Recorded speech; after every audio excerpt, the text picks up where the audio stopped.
Hello friends, देखिए आज का जो टॉपिक है वो है वॉकेबिलिटी। तो आज हम जानेंगे कि वॉकेबिलिटी क्या होता है, इसका मतलब क्या है, इसके बारे में समझते हैं फ्रेंड। असल में जो वॉकेबल कंक्रीट होता है वो होता क्या है। देखिए वॉकेबिलिटी का मतलब क्या है, क्यों ज़रूरी है कंक्रीट के लिए, इसके क्या टेस्ट होते हैं और कौन कौन से जो फैक्टर हैं वो अफेक्ट करते हैं वॉकेबिलिटी के लिए। इतना सब कुछ आज आपको सीखना है। तो मेरा प्रयास ये रहेगा कि मैं इन शॉर्ट वर्ड्स में ही क्या है आपको ये सारी चीज़ें एकदम समझा पाऊँ और हम इसे जानेंगे। चलिए मेरे साथ बने रहिए। देखिए वॉकेबिलिटी का अगर हम डेफिनेशन के फॉर्म में बात करें तो ये होता क्या है। Workability is defined as the property of the concrete which determines the amount of useful internal work necessary to produce full compaction. Okay friend, next देखिए लाइन जो पढ़ते हैं उसे समझते हैं क्या है। इन सिंपल वर्ड्स में अगर बात करते हैं, it can also be define as the ease with which concrete can be compacted 100% with regard to mode of compaction and place of deposition। Okay friend, तो ये नेक्स्ट वर्ड में हमने इसको इसका एक्सप्लेन कर दिया कि किस तरीके से वॉकेबिलिटी को एक्सप्लेन किया जा रहा है। देखिए और भी बात करते हैं हम। एक concrete which can be easily compacted is said to be workable. Okay friend, तो देखिए एक फुली कॉम्पैक्टेड कंक्रीट क्या है, एक वॉकेबल कंक्रीट होती है। असल में वॉकेबिलिटी का मतलब ये होता है कि आप इजीली कंक्रीट को प्लेस करें, उसका ट्रांसपोर्ट करें, उसमें ना तो ब्लीडिंग हो ना तो सेग्रीगेशन हो और प्रॉपर कॉम्पैक्ट हो जाए। ओके, और हायर स्ट्रेंथ दे। ऐसी कंक्रीट एक वॉकेबल कंक्रीट होगी। इजीली हम शॉर्ट वर्ड्स में ऐसे समझ सकते हैं। देखिए friend, it should be noted at workability is a different from the consistency. देखिए जो वॉकेबिलिटी होता है वो कंसिस्टेंसी से बिल्कुल डिफरेंट होती है, लेकिन तब भी कंसिस्टेंसी इंडिकेट फ्लूइडिटी और मोबिलिटी। जो कंसिस्टेंसी होता है वो इंडिकेट करता है फ्लूइडिटी को और मोबिलिटी को। ओके, कि किस तरीके से आपकी कोई भी चीज़ मोबल होती है, किस तरीके से उसकी फ्लूइडिटी होती है, वो आपकी कंसिस्टेंसी होती है। ओके, तो इतना जाना कि एक सिंपल वर्ड्स में आप कैसे डिफाइन कर सकते हैं वॉकेबिलिटी के लिए फ्रेंड्स, तो वो ये है कि आप कंक्रीट को जहाँ आप प्लेस करना है, प्लेस करने में उसका ट्रांसपोर्टेशन, उसका जो फैक्टर्स उसे अफेक्ट कर सकते हैं जैसे सेग्रीगेशन हो गया, ब्लीडिंग हो गया, ये सब कंक्रीट में ना हो। ठीक है, प्रॉपरली प्लेस्ड हो जाए, हमें उसे प्रॉपरली कॉम्पैक्ट कर पाएँ, ऐसी कंक्रीट को ही हम वॉकेबल कंक्रीट कह सकते हैं in simple word friend. Okay, तो नेक्स्ट बात करें। देखिए फैक्टर अफेक्टिंग द वॉकेबिलिटी कौन कौन से हैं, जो कि मेन इंपोर्टेंट पॉइंट्स हैं आपके ये। अब बात करते हैं कि कौन कौन से फैक्टर हैं फ्रेंड्स वो आपके अफेक्ट करते हैं फॉर वॉकेबिलिटी के लिए। तो सबसे पहले बात आती है वाटर कंटेंट की। सबसे पहली बात आती है वाटर कंटेंट की कि वाटर कंटेंट किस तरीके से अफेक्ट करता है वॉकेबिलिटी के लिए फ्रेंड्स। तो जो fluidity of the concrete increase, जैसे जैसे हमने वाटर कंटेंट को बढ़ाया कंक्रीट में with the water content because additional of the water enhance inter particle lubrication. Okay friend, सीधा सीधी बात ये है कि जैसे हमने वाटर कंटेंट को बढ़ाया वैसे वैसे उसकी क्या है, उसकी वॉकेबिलिटी, उसमें वाटर कंटेंट बढ़ेगा। अब वाटर कंटेंट बढ़ेगा इसका मतलब ये नहीं कि कंक्रीट वॉकेबल है। ओके, वाटर कंटेंट बढ़ने का मतलब ये नहीं कि कंक्रीट वॉकेबल हो गया। वॉकेबल कंक्रीट एक सर्टिफाइड कंक्रीट होती है, जिससे हम सेटिस्फैक्शन हो पाएगी हाँ ये कंक्रीट सही है। ठीक है, लेकिन तब भी क्या है, आप जब वाटर कंटेंट को बढ़ा देते हैं तो उसमें क्या होता है, जो इंटर पार्टिकल लुब्रिकेशन होता है वो बढ़ जाता है। जी जल्दी यही समझा जाता है। ओके फ्रेंड, देखिए मिक्स प्रोपोर्शंस की बात करते हैं कि मिक्स प्रोपोर्शन कैसे अफेक्ट करता है वॉकेबिलिटी के लिए।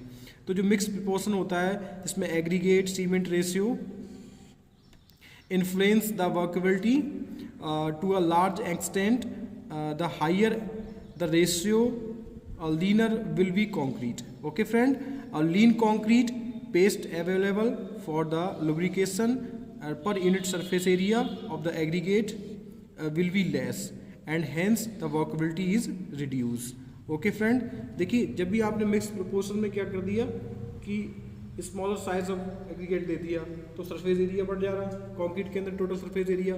और आपने क्या किया कि जो मिक्स प्रोपोर्शन में क्या है, शॉर्टर जो आपने एग्रीगेट का साइज किस किस प्रकार का दिया है, आपने राउंड शेप में दिया है, आपने क्यूबिकल शेप में दिया है, तो ये भी क्या है डायरेक्टली हिट कर सकता है वॉकेबिलिटी के लिए। क्यों? क्योंकि वॉकेबिलिटी में सरफेस एरिया ऐसे मायने रखता है कि आपके जो सॉल्ट पार्टिकल्स होते हैं उनका total surface area compare to larger particles के ज़्यादा होता है, जिससे क्या है आपको ज़्यादा वाटर कंटेंट की नीड रहती है कंक्रीट के फॉर्मेशन के लिए फ्रेंड। ओके, तो ये मिक्स प्रोपोर्शन भी अफेक्ट करता है वॉकेबिलिटी के लिए शॉर्ट वर्ड्स में। ओके फ्रेंड, अब नेक्स्ट बात करते हैं। देखिए नेक्स्ट पार्ट में जो आपके किस किस टाइप के जो फैक्टर्स हैं वो एग्रीगेट को अफेक्ट कर सकते हैं। देखिए आपके जो एग्रीगेट के साइज है, साइज ऑफ द एग्रीगेट क्या करते हैं, ये भी आपके कंक्रीट के लिए अफेक्ट करते हैं फ्रेंड। तो आप इसे जानते हैं एग्रीगेट साइज क्या है, कंक्रीट को अफेक्ट करता है कि उसकी वॉकेबिलिटी के लिए। बिग साइज एग्रीगेट में क्या होता है, total surface area to be wetted is less. जो बड़े साइज के पार्टिकल्स होते हैं ना, उनका जो सरफेस एरिया होता है वो कम होता है। Also less paste is required for the lubricating and the surface to reduce internal friction for a given water content and big size aggregate give high workability। Okay friend, तो आपने देखा होगा जो बिग साइज के aggregate होते हैं उनमें क्या होती है, उसकी वर्कबिलिटी हाई होती है। ओके देखिए मैं एक शॉर्ट वर्ड्स में आपको समझाना चाहता हूँ। जैसे आपने एक राउंड शेप में एक एग्रीगेट का पार्टिकल ले लिया, दूसरा एक एग्रीगेट ऐसा है जो कि कटा फटा है, उसकी सरफेस ज़्यादा कटी फटी है, ठीक है, यानी कई सरफेसेस बनती हैं। तो जो राउंडेड शेप वाला ना, इसके लिए क्या है, इसके लिए आपको लुब्रिकेशन के लिए कम पेस्ट की जरूरत पड़ेगी क्योंकि इसका सरफेस एरिया कम है। ऐसे ही एक इस टाइप का है जिसकी कई सारी सरफेस एरिया हैं, ठीक है। तो इसमें क्या है कि इसकी सरफेस एरिया ज़्यादा है, तो आपको इसमें क्या है कि ज़्यादा जो लुब्रिकेशन के लिए ज़्यादा पेस्ट की ज़रूरत पड़ेगी। तो यही है कि आप ज़्यादा सरफेस एरिया के चलते क्या है, उसमें ज़्यादा पेस्ट ऑफ द सीमेंट का यूज़ कर रहे हैं। ओके, तो जो लार्जर साइज के पार्टिकल्स होते हैं, फिर राउंडेड शेप के पार्टिकल्स होते हैं, इनकी वॉकेबिलिटी ज़्यादा होती है फ्रेंड। तो यही क्या है, एग्रीगेट की साइज़ जो होता है वो वर्कबिलिटी को अफेक्ट करता है फ्रेंड। ओके, नेक्स्ट बात करते हैं शेप ऑफ द एग्रीगेट किस प्रकार से अफेक्ट करता है फॉर द वर्कबिलिटी के लिए। शेप ऑफ द एग्रीगेट, देखिए at a given water content round and cubical shape aggregate more workable. Okay friend, then rough angular and flaky aggregate because these type of the aggregate required less cement paste for the lubrication as these have less surface area and less voids। Okay friend, तो आपने क्या देखा कि rounded या cubical shape के जो aggregate होते हैं वो ज़्यादा मोर वर्केबल होंगे। क्यों? क्योंकि इनके पास सरफेस एरिया कम है और ये क्या है, लेस वाइड्स का फॉर्मेशन करते हैं। ओके, कंपेयर टू फ्लैकी और एंगुलर एग्रीगेट के। ओके, तो ये क्या है, shape of aggregate directly affect करते हैं फॉर वर्केबिलिटी के लिए फ्रेंड। नेक्स्ट बात करते हैं सरफेस टेक्सचर की। देखिए जो सरफेस टेक्सचर है वो भी क्या है, डायरेक्टली हिट करता है वर्केबिलिटी के लिए। जैसे हम समझ सकते हैं rough surface aggregate will be have more surface area than a smooth round textured aggregate, therefore smooth will be more workable. Okay friend, आपने जान लिया, इसे इजीली समझ गए होंगे आप। अब नेक्स्ट बात करते हैं, देखिए ग्रेडिंग ऑफ द एग्रीगेट की। तो ग्रेडिंग एग्रीगेट का मतलब होता है जिसमें सारे साइज के पार्टिकल्स जो एग्रीगेट पार्टिकल्स मौजूद रहते हैं, प्रेजेंट रहते हैं, तो हम उसे ग्रेडेड एग्रीगेट बोल सकते हैं। जैसे 10 से 20 m तक का जो ग्रेड होता है कंक्रीट के अंदर, जिसमें आप स्लैब में या फिर कॉलम्स को बनाने में यूज़ करते हैं, तो वहाँ पर क्या करते हैं 10 से 20 mm के सारे पार्टिकल्स रहते हैं। जैसे 12 mm की बजरी हो गई, 16 mm की बजरी हो गई, ऐसे बीच बीच में सारे जो साइज ऑफ एग्रीगेट मौजूद रहते हैं। तो इस टाइप का जो एग्रीगेट होता है ये ग्रेडेड एग्रीगेट होता है फ्रेंड। ओके, तो ग्रेडेड एग्रीगेट क्या करता है, सीधे सीधे अफेक्ट करता है फॉर वर्केबिलिटी के लिए। Well graded aggregate are more workable because such mix will be have least voids and excess cement paste will be available as lubricant friend। okay, समझ गए होंगे आप कि किस तरीके से grading of the aggregate affect करता है वर्केबिलिटी के लिए। सीधे सीधे इनका जो रिलेशनशिप है वो सरफेस एरिया से है। आप एक बात जान लीजिए, जिसका सरफेस एरिया जिस कंक्रीट का ज़्यादा होगा वो उसमें पेस्ट ऑफ सीमेंट का ज़्यादा यूज़ होगा फॉर लुब्रिकेशन के लिए, और लुब्रिकेशन के लिए ज़्यादा यूज़ हुआ तो वाटर कंटेंट भी ज़्यादा यूज़ होगा फ्रेंड, और वाटर कंटेंट ज़्यादा यूज़ होगा तो कंक्रीट तो जाहिर सी बात है बेकार हो जाएगी यार।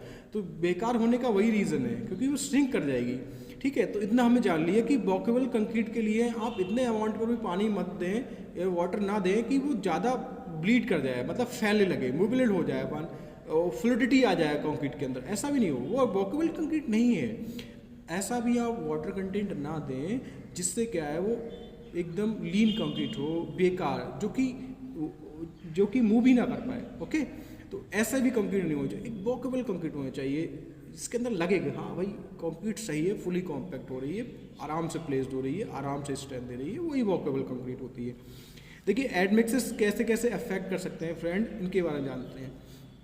जो एडमिक्सेस होते हैं एयर इंट्रेंट जो होते हैं, एयर इंट्रेंट कंक्रीट, ठीक है, एयर इंट्रेंट जो एडमिक्सेस होते हैं, तो air entrained concrete is more workable. मैंने बताया था कि कुछ जो एडमिक्सेस होते हैं वो कंक्रीट के अंदर क्या है, जो एयर्स वोवल्स का फॉर्म करते हैं, एयर्स वोवल्स को फॉर्म कर देते हैं, और जो एयर इंट्राइंड कंक्रीट होती है ना वो ज़्यादा वर्केबल होती है। ओके फ्रेंड, हमने लास्ट लेक्चर में डिस्कस कर चुके हैं सारे जो सीमेंट्स भी एक टाइप का एयर इंट्राइंड सीमेंट्स भी होता है, हमने उसे सही से डिस्कस कर लिया था। तो आप जानते हैं कि किस किस प्रकार के जो केमिकल कंपाउंड्स होते हैं या केमिकल जो हम उसमें ऐड करते हैं जिससे क्या सीमेंट एयर इंट्राइंड हो जाता है, तो उस तरीके से। ठीक है, तो जो एयर इंट्राइंड कंक्रीट होता है वो मोर वर्केबल तो होता ही होता है, बिकॉज एयर फॉर्म्स बबल्स, ठीक है, on which the aggregate slide past each other increasing the workability. Okay, तो इसमें क्या एयर बबल्स फॉर्म्ड हो जाते हैं जिसमें क्या एक एग्रीगेट दूसरे पे स्लाइड करने लगता है, तो स्लाइड करेगा तो लेस वाटर आप यूज़ कर रहे हैं, एडमिक्सर को ऐड कर दे रहे हैं उसमें, तो भी कंक्रीट आपकी वॉकेबल हो ही जाएगी। ओके, तो एयर इंट्राइंग एजेंट्स जो होते हैं और सरफेस एक्टिव होते हैं, वो कैसे होते हैं, एक्टिव होते हैं, and they reduce the internal friction between the aggregate. Okay friend, air entraining जो एजेंट्स होते हैं वो सरफेस एक्टिव होते हैं और वो इंटरनल फ्रिक्शन को घटा देते हैं, जिससे क्या होती है एग्रीगेट क्या करती है, एक दूसरे पे स्लाइड होती है। ओके फ्रेंड, नेक्स्ट जानते हैं। देखिए नेक्स्ट अब हम देखते हैं कि मेजरमेंट ऑफ वॉकेबिलिटी आप किस तरीके से कर सकते हैं फ्रेंड। ओके, अब बात करते हैं फ्रेंड मेजरमेंट ऑफ द वॉकेबिलिटी। आप वॉकेबिलिटी को कैसे मेजर करेंगे, तो जनरली बहुत ज़्यादा एक फेमस टेस्ट होता है जिसे हम स्लम्प टेस्ट बोलते हैं। इसके बारे में ज़्यादा मैंने लिख के नहीं लाया हूँ, बस आराम से कुछ ही पॉइंट्स हैं। तो आप जानते हैं कि ये all over the world use होता है, ठीक है, बहुत ज़्यादा फेमस टेस्ट होता है। इसमें एक मोल्ड होता है और इस मोल्ड में क्या होता है, mould is a filled with a fresh concrete. Fresh concrete से आप इसे फिल करते हैं, 4 लेयर्स बनाते हैं इसकी, each layer of the approximately 1/4 of the height of the mould. Okay friend, तो ये तो हो गया आप किस तरीके से मोल्ड को फिल करते हैं। देखिए आप जानते हैं जो स्लम्प टेस्ट होता है, स्लम्प टेस्ट होता है, इसकी क्या क्या डायमेंशंस होती हैं। देखिए नीचे वाला जो होता है ना, इस टाइप का एक स्लम्प रहता है, ये इसकी शेप रहती है, स्लम्प शेप है ये, और इसमें जिसकी जो हाइट होती है वो 300 mm हाइट रहती है, और इसका जो अपर वाला जो है राउंडेड शेप में ऐसे रहता है, तो ये इसका जो डायमीटर रहता है वो 100 रहता है, नीचे वाला का होता है 200 डायमीटर। ओके, तो 100, 200 एंड 300 mm का जो साइज़ रहता है एक स्लम्प का रहता है।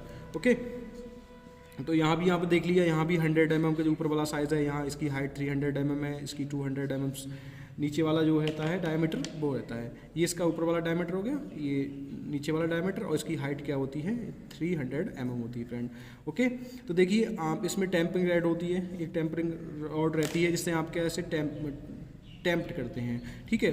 जो टैंपिंग से रॉड होती है ना, उससे आप क्या करते हैं 25 स्टॉक्स देते हैं, ठीक है, 25 स्टॉक्स देते हैं इन स्लम्प में। प्रॉपरली आप 4 लेयर्स में इसको फिल्ड करते हैं। ओके, तो देखिए आपको किस किस तरीके के स्लम्प के जो शेप आपको मिलते हैं कंक्रीट के अंदर, तो आपको अगर कुछ ऐसा शेप मिल जा रहा है, जैसे ही आपने स्लम्प इसमें कंक्रीट को फिलअप किया, उसे प्रॉपर टैम्प्ट किया, कॉम्पैक्ट कर लिया, उसके बाद आपने तुरंत ही से इसमें जो कंक्रीट है ना उसे बाहर निकालेंगे, ठीक है, स्लम्प को ऊपर कर लेंगे, तो आपको कुछ ऐसी शेप मिल जाएंगी जिसमें ये क्या आता है, इस टाइप की शेप आपको मिल जा रही है, तो ये ट्रू शेप होती है फ्रेंड। कैसी होती है, ट्रू शेप होती है। अगर आपको कुछ इस तरीके से शेप मिले, इस तरीके की शेप मिल जाए, तो ये होती है आपकी शियर, ये शियर स्लम्प हो जाता है, ठीक है। और कुछ आपको इस तरीके की जो शेप मिल जाए तो ये हो जाता है कोलैप्स स्लम्प मिल जाता है। ओके फ्रेंड, अच्छा स्लम्प की वैल्यू हम कैसे मेजरमेंट करते हैं, देखिए तो यहाँ से यहाँ तक की जो हाइट है वो हम मेजरमेंट कर लेते हैं कि कंक्रीट कितना फॉल हो जा रहा है स्लम्प के इससे आउट होने के बाद, तो वही वैल्यू हम मेजरमेंट कर लेते हैं mm में और वही आपकी स्लम्प की वैल्यू हो जाती है। ओके फ्रेंड, तो इतना आपने जान लिया कि आप स्लम्प टेस्ट किस तरीके से कर रहे हैं, किस तरीके से परफॉर्म कर रहे हैं। एक बात और भी जान लीजिए, जैसे ही आप मोल्ड को रिमूव करेंगे तो उस जैसे ही आप कंक्रीट मोल्ड में भरेंगे, ठीक है, तो आप उसे इमीडिएटली रिमूव कीजिएगा, ठीक है, उसमें ठहरने दीजिए कंक्रीट को, क्योंकि जैसे जैसे कंक्रीट ठहरेगी सेट हो जाएगी। By the rising it slowly and carefully, हम उसे जो स्लम्प होता है उसे बहुत स्लोली राइजली या केयरफुली उसे आउट करते हैं, ठीक है, इन ए वर्टिकल डायरेक्शन में हम उसे मूव करते हैं, उठाते हैं ऊपर, ठीक है। अब देखिए कुछ इंपॉर्टेंट पॉइंट्स, एक टेबल लेके आया हूँ आपके लिए, बहुत इंपॉर्टेंट है। इसमें टाइप्स ऑफ एग्रीगेट है और स्लम्प वैल्यू है। देखिए आप किस टाइप का जो एग्रीगेट है वो किस जगह यूज़ करते हैं और उसकी स्लम्प वैल्यू क्या होनी चाहिए। जैसे कंक्रीट फॉर रोड कंस्ट्रक्शन में आप यूज़ करते हैं तो उसकी स्लम्प की वैल्यू 20 to 40 mm के बीच स्लम्प रहना चाहिए। और अगर आप पैरापेट्स, पियर्स, स्लैब और बीम्स इन सब में यूज़ कर रहे हैं कंक्रीट के लिए तो उसकी जो स्लम्प वैल्यू है वो 40 to 50 मूव करनी चाहिए। और जो concrete for the canal lining में आप यूज़ कर रहे हैं तो 70 to 80 जो mm है स्लम्प की वैल्यू आपको चाहिए। और concrete for the arch and side wall of the tunnel में आप यूज़ कर रहे हैं तो जो कंक्रीट उसकी जो वॉकबिलिटी है यानी स्लम्प की वैल्यू mm में वो 90 to 100 mm के इर्द गिर्द होना चाहिए। ऐसे ही आप नॉर्मल आरसीसी वर्क्स के लिए ये तो इंपॉर्टेंट हो जाता है कि कितना स्लम्प यूज़ करते हैं, तो 80 to 150 mm आपको हाइट ऑफ स्लम्प यूज़ करना है। ओके, मास कंक्रीट के लिए आप कितनी स्लम्प की वैल्यू यूज़ करते हैं तो 25 to 50 mm। और कंक्रीट टू बी वाइब्रेटेड, अगर आप वाइब्रेटर लगा रहे हैं कंक्रीट के अंदर तो आपको कितनी स्लम्प की वैल्यू की नीड रहती है तो वो रहती है 10 to 25 फ्रेंड्स। ओके फ्रेंड, तो कुछ टाइप्स ऑफ कंक्रीट आपने डिस्कस कर ली कि किस टाइप के कंक्रीट में किस टाइप की कंक्रीट में कितने कितने स्लम्प की वैल्यू यूज़ होती है और ये सब वैल्यू हमने देख ली। नेक्स्ट फ्रेंड बात करते हैं, देखिए अब बात करते हैं जो नेक्स्ट टेस्ट है जो वॉकबिलिटी को मेजरमेंट करने के लिए वो है compacting factor test. Okay friend, तो इसे भी हम डिस्कस कर ही देते हैं। तो कॉम्पैक्टिंग जो फैक्टर टेस्ट होता है ये किस तरीके से परफॉर्म होता है उसके बारे में जानेंगे फ्रेंड। देखिए this test is a more accurate, एक तो बात जान ली कि ये टेस्ट बहुत ज़्यादा एक्यूरेट होता है and sensitive then the slump test. ये स्लम्प टेस्ट से ज़्यादा सेंसिटिव होता है, specially for it the useful for the concrete mixtures of medium and low workability. Okay, जो आपका अगर वॉकबिलिटी बहुत ज़्यादा कम है कंक्रीट की तो आप उसे कैसे मेजर करेंगे, तो सबसे अच्छा तरीका होता है कि आप कॉम्पैक्टिंग फैक्टर टेस्ट कीजिएगा परफॉर्म, ठीक है। देखो स्लैम्प क्या होता है, एक हद तक ही क्या है वॉकबिलिटी को मेजर कर सकता है। अगर ज़्यादा ही कंक्रीट की वॉकबिलिटी कम है, बहुत ज़्यादा वाटर कंटेंट उसमें कम है तो वहाँ पर क्या होता है दिक्कत हो जाती है, आपकी स्लैम्प टेस्ट से सही से टेस्ट परफॉर्म नहीं हो पाता, इसलिए आप कॉम्पैक्टिंग फैक्टर टेस्ट कीजिएगा, ठीक है। तो जो कॉम्पैक्शन फैक्टर जो होते हैं इसमें वो कितने कहाँ तक मूव करते हैं, 0.9 से 0.8 तक मूव करते हैं। The test should be made for concrete which maximum size of aggregate, आप इतने तक का कॉम्पैक्शन फैक्टर टेस्ट कर सकते हैं। 40 mm से ज़्यादा जो है mm साइज़ का एग्रीगेट नहीं होना चाहिए। ओके फ्रेंड, 40 mm साइज से ज़्यादा बड़ा एग्रीगेट लिया तो आप यहाँ ये टेस्ट परफॉर्म नहीं कर पाएंगे। देखिए कंक्रीट है वेरी लो वॉकबिलिटी के लिए आप भी इसे परफॉर्म कर सकते हैं। और फॉर द ऑर्डर 0.7 और बिलो, आप अगर इतनी भी बहुत ज़्यादा बेकार कंक्रीट है जिसमें वॉकबिलिटी है नहीं, आप वेरी लो वॉकबिलिटी के लिए कॉम्पैक्टिंग फैक्टर टेस्ट जिसमें क्या है 0.7 या 0. से बिलो है तो आप उसे परफॉर्म नहीं कर पाएंगे, ठीक है, टेस्ट नॉट सुटेबल। लेकिन एक लो वॉकबिलिटी के लिए आप कर सकते हैं, लेकिन 0.8 तक की कर सकते हैं या फिर 0.75 तक की कर सकते हैं, लेकिन आप ज़्यादा ही 0.7 से बिलो आप इस टेस्ट को परफॉर्म नहीं कर सकते, इसमें वॉकबिलिटी इतनी ज़्यादा कम होती है, ठीक है। देखिए इसमें एक एपरेटस रहता है, किस प्रकार से एपरेटस रहता है आप देख लीजिएगा। इसमें मैंने रफली ड्रॉ किया है, बनाने की कोशिश की है अच्छे से, लेकिन तब भी ये कॉम्पैक्टिंग फैक्टर एपरेटस होता है। इसमें क्या होता है, एक ऊपर वाला एक होता है कॉनिकल हॉपर होता है, ठीक है, और ये ट्रैप डोर होता है, मतलब खुल जाता है, यहाँ से स्लाइड हो जाता है, आपने लेबोरेटरी में देखा ही होगा लैब में। और यहाँ एक ये भी नीचे वाला कॉनिकल टाइप का एक हॉपर रहता है। इसमें क्या होता है, यहाँ पर हम कंक्रीट को फिल करते हैं, उसके बाद में फिर यहाँ से ये ट्रैप डोर को ओपन कर देते हैं, फिर ये कंक्रीट इसमें ज़्यादा फॉल हो जाती है। ऐसे ही फिर हमने इसमें कंक्रीट आ जाती है, फिर इसे हम ये जो डोर होता है इसे ओपन कर लेते हैं, और उसके बाद में जो कंक्रीट होती है फिर इसे सिलेंडर में जाके फॉल हो जाती है। ओके, तो ये जो वाली कंक्रीट जो मिलती है आपको, फिर उसे हम मेजर कर लेते हैं। Weight of the concrete in cylinder is then determined to be nearest आप जो वैल्यू होती है वो 10 ग्राम के चलते 10 ग्राम के नियरेस्ट वैल्यू को आप वेट करते हैं, और this is known as weight of the partially compacted concrete. ठीक है, तो आपको जो सिलेंडर में कंक्रीट मिल जाएगी ये पार्शियली कॉम्पैक्टेड कंक्रीट होती है फ्रेंड, तो आप उसे मेजर कर लेंगे। ठीक है, उसके बाद में क्या करते हैं, सिलेंडर इज़ द रीफिल्ड, आप सिलेंडर फिर से रीफिल्ड करते हैं फ्रेंड, और सिलेंडर को जैसे आपने रीफिल्ड किया which the concrete from same sample layers of 50 mm deep में, और लेयर बीइंग हैवली रैम्ड, आप उसे बहुत अच्छे से रैम्ड करेंगे, और preferably vibrated so as the obtained full compaction. ठीक है, आप जो उसके बाद में क्या ना, जो आपको सिलेंडर में कंक्रीट मिल गई तो पार्शियली कंक्रीट मिल गई, और फिर आपने फिर से सिलेंडर को रिफिल कर लेना है। ठीक है, और रिफिल करके उसे अच्छे से कॉम्पैक्ट कर लेना है, और फिर जाकर उसका वेट मेजरमेंट करना है। तो आपके पास 2 वेट आ जाते हैं, एक पार्शियली कॉम्पैक्ट कंक्रीट का वेट आ जाता है और एक फुली कॉम्पैक्ट कंक्रीट का वेट आ जाता है फ्रेंड। ओके, अब देखिए जो पार्शियली कॉम्पैक्ट कंक्रीट और फुली कॉम्पैक्ट कंक्रीट होती है वही क्या होता है, उनका रेशियो कॉम्पैक्शन फैक्टर होता है फ्रेंड। ठीक है, mass of the partially compacted concrete और mass of the fully compacted concrete का जो रेशियो होता है वही आपका क्या होता है, कॉम्पैक्शन फैक्टर रहता है। ओके, तो इतना हमने जान लिया सब।